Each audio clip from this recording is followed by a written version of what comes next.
How are y'all doing today? It is Friday, November 3rd, and I would just like to go over passing a FTMO 50.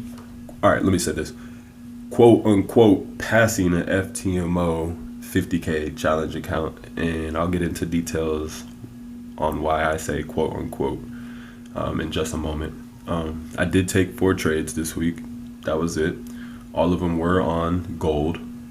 A lot of people ask, like, how do I trade gold? Like, why do I trade gold? It's so volatile. And I'll just honestly go over and show y'all how and why I trade gold. So let's get this. All right, watch this. So here's the beginning of the week. It's Monday night. We have leftover liquidity here from the New York session that has yet to be tapped into. 2 of them, really. And the way how price works is price has to come and take the orders that are left here, like, because you have people that have sell orders, like when these levels get broke. I want to sell. So the market is going to come tap into these levels and take that said liquidity back the opposite direction, which happened here. In hindsight, you can see that very clearly. But what I was looking for, because I want to trade with the market and not against the market, is okay. I didn't want to trade any of this. This is this terrible, as you can see, it's choppy. Around 10 o'clock, 9 o'clock is when you'll start getting another move going into midnight. So I normally wait until like 9 o'clock to get on the charts before I start looking for something.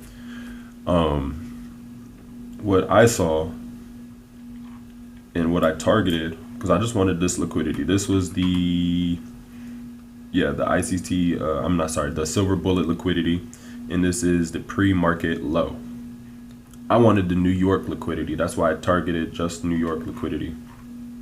But what I saw here was we're kind of consolidating and kind of pushing up, but I know the market is going to break back down. We booked price back here, like on this fair value gap.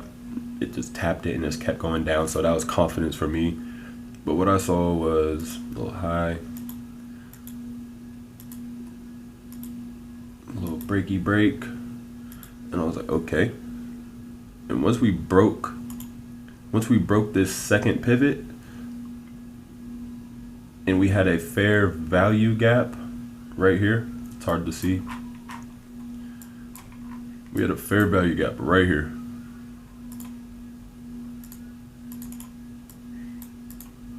I don't know why my entry's off. It was on, I did not take these on TradingView, obviously, because this was the FTMO account and they are not TradingView compatible. These were all on MT4. Or I'm sorry, MT5. So I took this one right here on the midpoint, and all I did was just target, like I said, New York low. This is the New York low. This is pre-market low back here. Pre-market low got hit as well, but I wasn't aiming for that. Price doesn't always come back to the pre-market low, but it will 7 out of 8 times come back to the New York low. So that was the first trade of the day. A quick little it was a 3.42 if I'm not mistaken. Risk to reward. That's the first trade of the day, or the week I should say. And then here we are on Wednesday. Same type of scenario. So you have the New York price action, and then you got after hours. We're in Asian session. Come down. This is our Asian session, and then we get our midnight. And I was just watching the chart. I normally don't trade gold during like near around London because it's so volatile, but confidence was there. I did see that we did have a unfilled fair value gap right here. It also correlated with this wick, like that gives off pushing pressure, like price pushed off of here a few times. So this would be a good area of support that could potentially be turned into resistance. So I would like to see that happen. And that's all I did. I just targeted that. I did the same thing because the market does the same thing every single time. Lower low, we get a higher high. Guess what? This little is right as soon as we broke this higher high. I didn't even care about this fair value gap right here or this one. I took a market order and I put my stop on below swing because I was going to bed. I wasn't going to watch it. I didn't want to stress about it being below this. If it'll let me do it, my damn magnet. I didn't want to stress about it being this close to another fair value gap that is right here. So I just put it below the low and just rocked with it. We just rocked with it and let her go. We get exactly to the fair value gap, got out. I don't know why it's, yeah, like I said, MT5, everything is on MT5. And we got out right there. That was Wednesday's trade. It was very simple. Like, it's the market is booked by liquidity.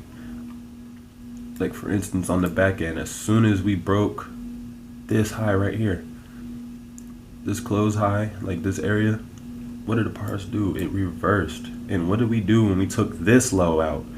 We reversed again. That's how the market moves. It's booked by pricing and liquidity.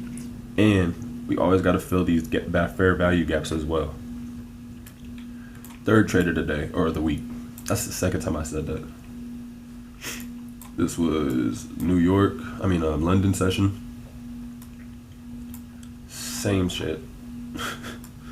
Same shit. We got a unfilled fair value gap right here. Mark it off. Unfilled fair value gap left over from New York. And what did I say earlier? Price is gonna come back and tap into these fair value gaps. Eventually, we're gonna get there. So that happened. I let price action, and then when I see that we were kind of close to it at 84, the fair value gap's only at 89. I'm like, okay, I'll take a $5 buy with a $1 stop loss. Like, why not? So that's what I did, and honestly, I just waited for a close, like a market structure shift. Right here, you have high, low, lower low, lower low, higher high. This close is higher than this.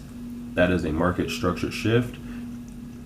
And we left a fair value gap that was double side. So I'm not going to teach this because this is none of my business to teach. But you have a fair value gap right here. And then the very next candle left another fair value gap off that candle. After that, all I got to do is basically put a stop right here on this candle and run it right back up to another fair value gap. And it's a market structured shift. Like, let's go to a line chart so everyone can see this. What do we have? This high right here was broke by this high. If I put my thing on it, it's my crosshair is higher, right? We all see this. And then the very next low that it made was higher than the last low. So we got a higher high and a higher low now. That's all we're doing. This is our displacement leg. Again, we went over that in another video. Displacement leg. Mark it off. Take the 50%. I go from the close. I do closes. So let's get rid of these real quick so you can see the displacement. Boom, boom. This is the displacement leg. It then broke this high right here. And you want to enter, what did I say? Below the 50% line. Premium, discount. If we're buying, we buy in discount. Where did I buy? Right in discount of the last displacement leg. It's very, very simple. Like, very simple. Just keep that in mind. The price, yeah, these were two big boom candles, but price will come back and test into it and give you somewhere to enter. And say if you miss that entry, say this one doesn't look like a market structure shift to you. I know this one does, right? I know this one damn sure looks like a market structure shift. You can obviously tell that close of these candles before the next white candle is higher than all three of these. That's cool. You could have been patient and waited to enter right here on the fair value gap.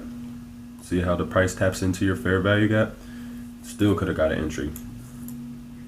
Now this is on the 5 minute. I trade the 1 minute, but I didn't want to cloud up the screen too much because it looks crazy on the 1 minute sometimes. And then that trade was another 3. That was Thursday.